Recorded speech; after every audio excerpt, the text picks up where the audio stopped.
Alrighty, guys, it has been a hot minute since I've recorded one of these videos. The semester got kind of crazy, and it's been a wild ride, but I finished the last internship of my program, heading off to externship next semester, and I'm almost done with classes, so I decided it's time to get back on my horse.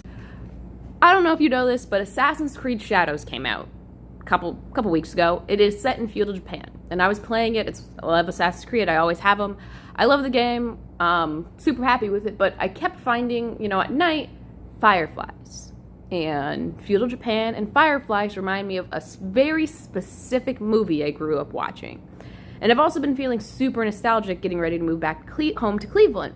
So, I was like, I'll wait till I get back to Cleveland where I have this disc. But no, I decided I wanted to watch Inuyasha, specifically the fourth Inuyasha movie titled Fire on the Mystic Island from 2004. It is great. It's so nostalgic. I haven't seen this movie in, honestly, almost 10 years probably. It's like the second discs I ever owned, like that I owned, my own movies that I purchased, or my granny may have purchased, but they were mine. They weren't my mom's, my brother's, they were mine. That and Naruto.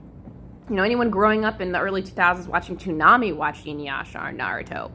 It was such a vibe. And so, I found out through my library card I have access to this movie online, and I found it and I watched it again. Have not watched this in 10 years, and it was so good, such a vibe.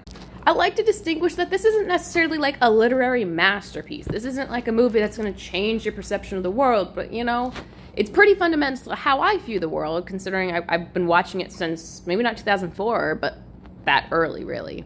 That and the whole Inuyasha series, all four movies, which I will get to reviewing eventually, but it's so wholesome, which is kind of a shock for an early 2000s anime where one of the characters is always a pervert. Every single one. I don't know if you've ever seen them, but they are.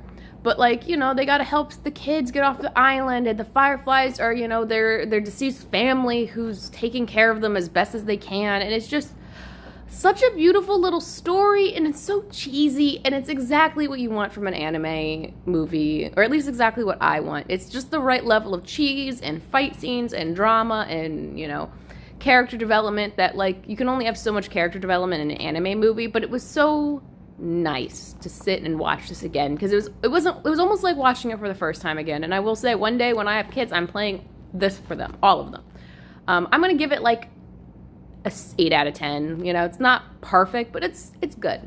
I enjoy it. If you haven't seen it, if you've ever watched Inuyasha or haven't, you should give it a check it out.